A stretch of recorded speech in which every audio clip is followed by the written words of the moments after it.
विगत 24 घंटों में 591 संक्रमण के नए प्रकरण सामने आए हैं। प्रदेश में इस समय एक्टिव इन्फेक्शन की कुल संख्या 5477 इस समय तक जो मरीज पूर्णतः उपचारित होकर डिस्चार्ज किए जा चुके हैं उनकी संख्या है 9239। हमारा रिकवरी का प्रतिशत अभी भी 61% के करीब चल रहा है, 60.85%। कोरोना वायरस के संक्रमण से जो मरीज प्रभावित हुए उनमें से 465 व्यक्तियों की मृत्यु हुई है। कल पूल टेस्ट के माध्यम से 1373 5 सैंपल्स के पूल लगाए गए, जिनमें 213 में पॉजिटिविटी आई और 10-10 सैंपल के 73 पूल लगाए गए, जिनमें 16 में पॉजिटिविटी देखी गई।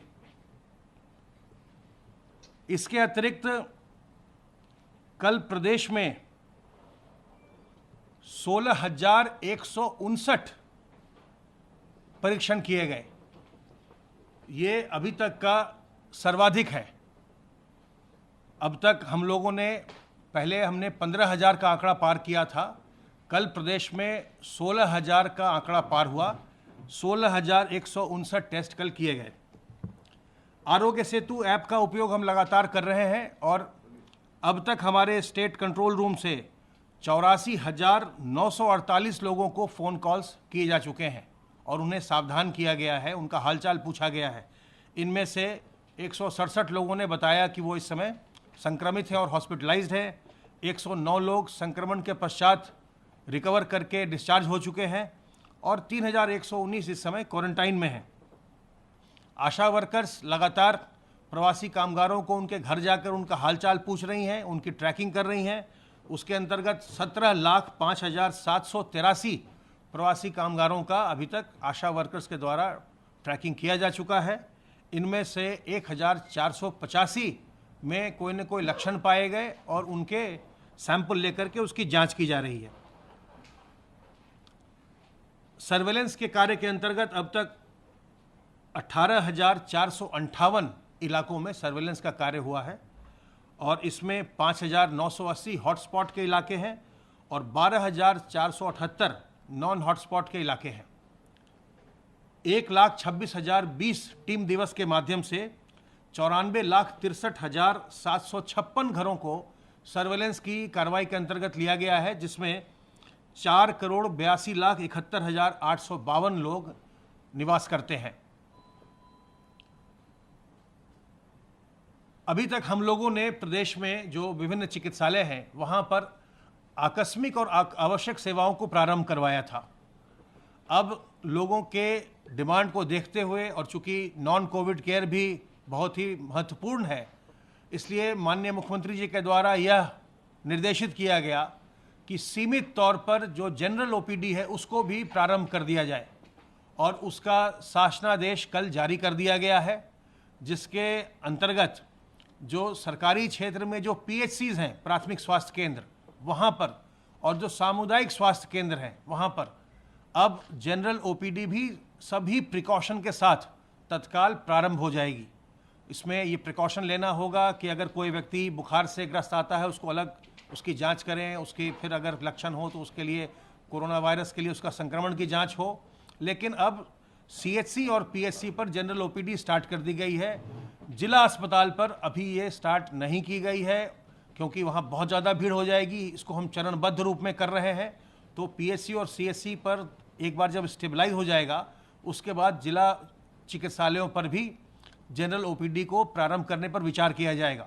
अभी जिला चिकित्सालयों पर सर्जरी के लिए, इमरजेंसी सेवाओं के लिए, जो अन्य आवश्यक सेवाएं हैं, एनसीडी क्लिनिक के लिए, टीबी के लिए, एड्स के लिए, उन सब के लिए अनुमति है। इसी प्रकार जो निजी क्षेत्र के प्राइवेट क्लिनिक हैं उनमें भी जो जनरल ओपीडी वो करते हैं उसे भी कुछ शर्तों के साथ उसकी भी अनुमति दे दी गई है। जो डॉक्टर्स, एक डॉक्टर या 2 डॉक्टर के क्लिनिक्स होते हैं, अब वो भी सावधानी के साथ उसमें अपने ओपीडी को कर सकेंगे और उनको भी जो कोरोना वायरस के लिए सावधानी के प्रोटोकॉल हैं उसका पालन करना पड़ेगा।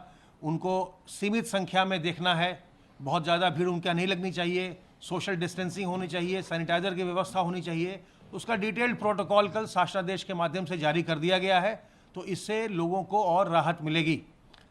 एक बार मैं आपसे फिर ये अनुरोध कर लूँ कि कोरोना वायरस के संक्रमण से बचाव के द्वारा ही आप सावधानी बरत के ही अपना बचाव हम कर सकते हैं, क्योंकि ये ऐसा देखने में आ रहा है कि इसमें अगर सतर्कता न बरती जाए तो एक व्यक्ति से कई व्यक्ति को ये संक्रमण हो जाता है और हम लोगों ने ऐसे कई प्रकरण देखे हैं। इसलिए हमें सावधान रहना बहुत ज़रूरी है और इसके लिए साबुन पानी से अपने हाथ को बार बार धोते रहना, अपने मुंह और नाक को ढक कर रखना, चाहे हम मास्क से ढकें, चाहे हम दुपट्टे से ढकें, रुमाल से ढकें, गमछे से ढकें, अपने मुंह और नाक को हम ढक कर रखें। और कहीं भी हम जब जाएं, सार्वजनिक स्थल पर जाएं, तो हम लोगों से 2 गज की दूरी हम मेंटेन करें। सोशल डिस्टेंसिंग बहुत ज़रूरी है। और अपने घर के अंदर भी हम बुज़ुर्गों से, गर्भवती महिलाओं से, छोटे बच्चों से और जो पहले से कमज़ोर हैं, बीमार व्यक्ति हैं, उनसे हम दूरी मेंटेन करें। और जो लोग, ऐसे लोग हैं जो बुज़ुर्ग हैं और जो गर्भवती महिलाएं हैं या जो पहले से किसी बीमारी से ग्रस्त हैं, उनको ये चाहिए कि वो सावधानी बरतें और फिर वो बाहर, जब तक अत्यंत आवश्यक न हो तब तक वो घर से बाहर न निकलें। अब मैं अनुरोध करूंगा अपर मुख्य सचिव गृह से।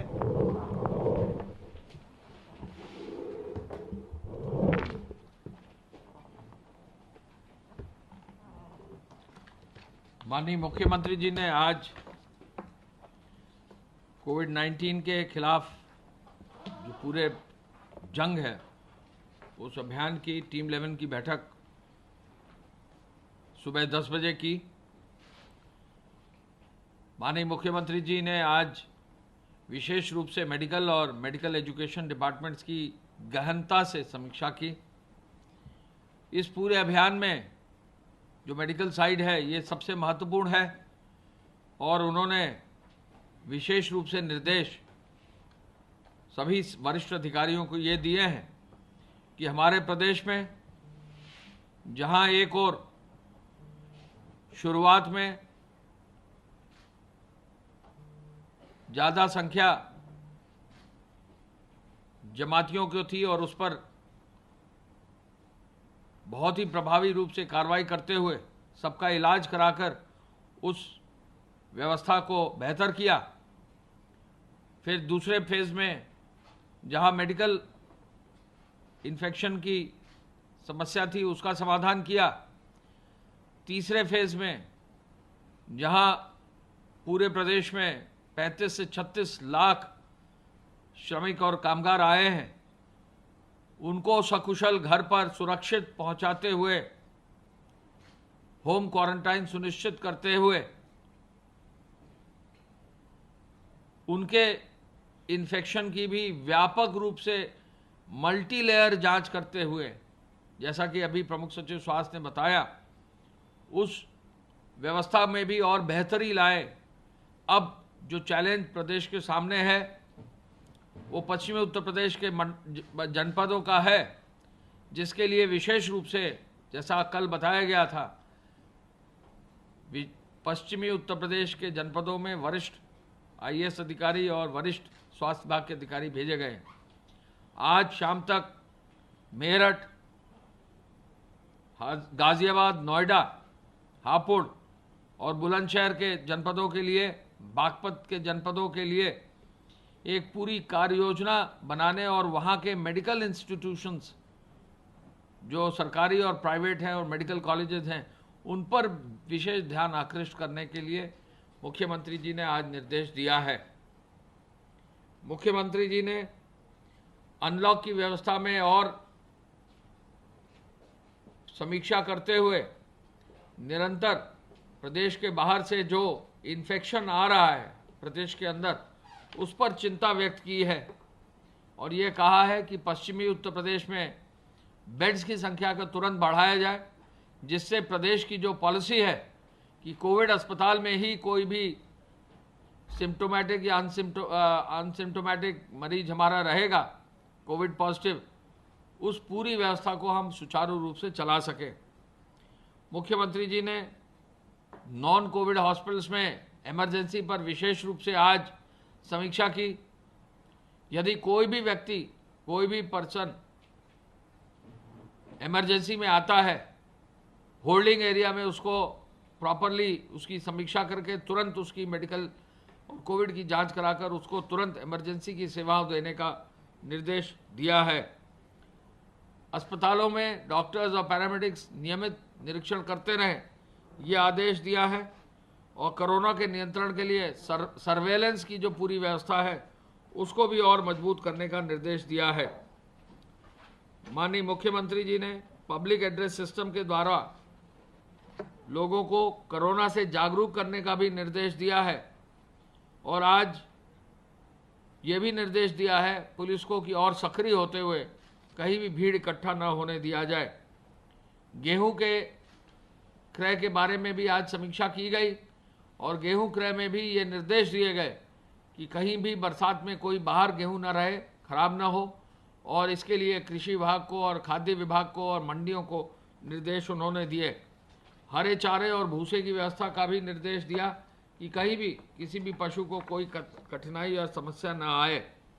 अब तक 651 ट्रेन प्रदेश में आ चुकी हैं। अब तक 31 ट्रेन भट्टा श्रमिकों को लोगों को अपने जनपदों में ले जा चुकी हैं। 47 ट्रेन की और व्यवस्था अगले 4 से 5 दिन में की जा रही है। तो माननीय उच्चतम न्यायालय के निर्देशानुसार हर व्यक्ति को जो हमारे प्रदेश से अपने गृह जनपद या गृह प्रदेश जाना चाहता है उसको सुरक्षित भेजने की व्यवस्था की जा रही है। गृह विभाग के माध्यम से जो कार्रवाई की जा रही है उसमें अब तक 66,907 FIR 188 के अंदर दर्ज की गई हैं।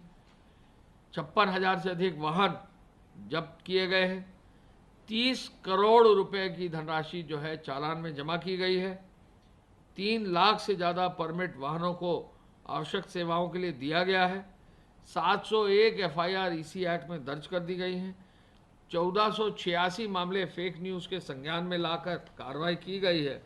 और अब प्रदेश में 2414 हॉटस्पॉट्स में 792 थाना क्षेत्रों में 9,01,000 मकानों में 54,72,000 लोग व्यवस्थित हैं।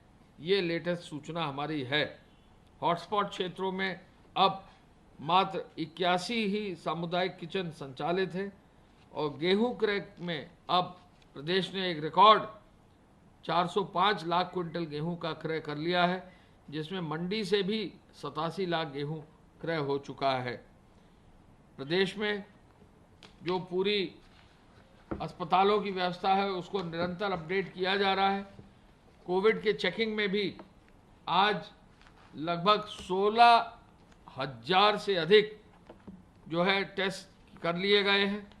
और जो आज की सीमा है, आज की जो व्यवस्था है टेस्टिंग की, उसमें 16,159 टेस्ट कल किए गए हैं।